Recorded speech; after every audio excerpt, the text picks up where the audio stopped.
My name is Athena Latina, and I play with the Boomtown Derby Dames in Alaska. I had originally joined Pain Free Performance because I was a trainer and normally was very good at telling everybody else what to do. But my problem was that it was very hard to self assess. I feel like that's a really big trainer problem sometimes. We're very good at like the visual for everybody else, being able to see what they're able to do, and it's much harder to actually see what we're doing. And it's also nice to have some accountability by having somebody else tell you what to do. So I was really intrigued with the pain-free performance portion because most of the time when you go out and you find some other kind of program, they assume that you are at peak strength already. Or I mean, like some of the things that you find like in magazines or just online, like bodybuilding, type things are just not catered to what your body needs. And besides, with roller derby, I find like one of the things that's very good about roller derby is that it's very open in terms of most of the people who play it have never played a sport before, or they have now come to play a sport again.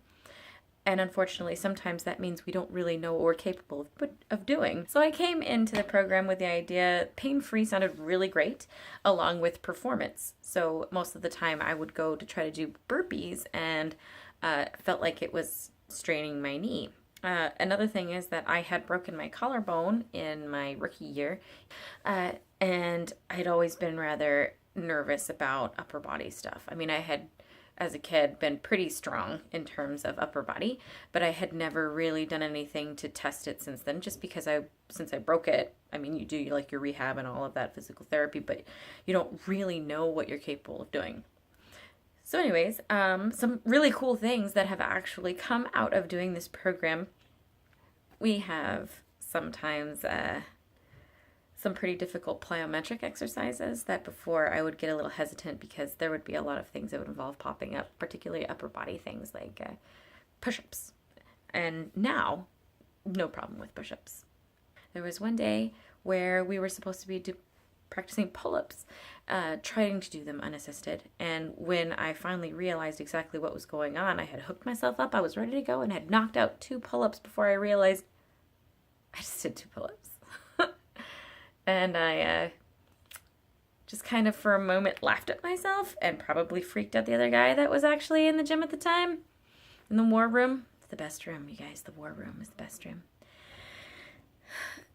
So at any rate, I've been noticing a lot more strength and actual knowledge of what my body is doing. I'm actually able to connect to that portion of my body a lot more, thinking about what muscles are actually being activated when I'm performing a skill, or just being more aware of myself in general, knowing if I can do a particular skill before I attempt it. It's really weird. Before it was more of like, well, I'll give it a go kind of thing. Like I'm going to try to jump the apex. Now my brain knows I can do this. I can jump that far. I can jump that high. I can skate that hard. I can skate that fast. I can activate that portion of my leg. I know how to move my heel in conjunction with the rest of my shin and with my calf and with my knee and what's going to happen to my quad, just because I'm more aware of that part of my body. Everybody is incredibly encouraging. We all want to see each other succeed. I mean, why would we want our fellow members to fail?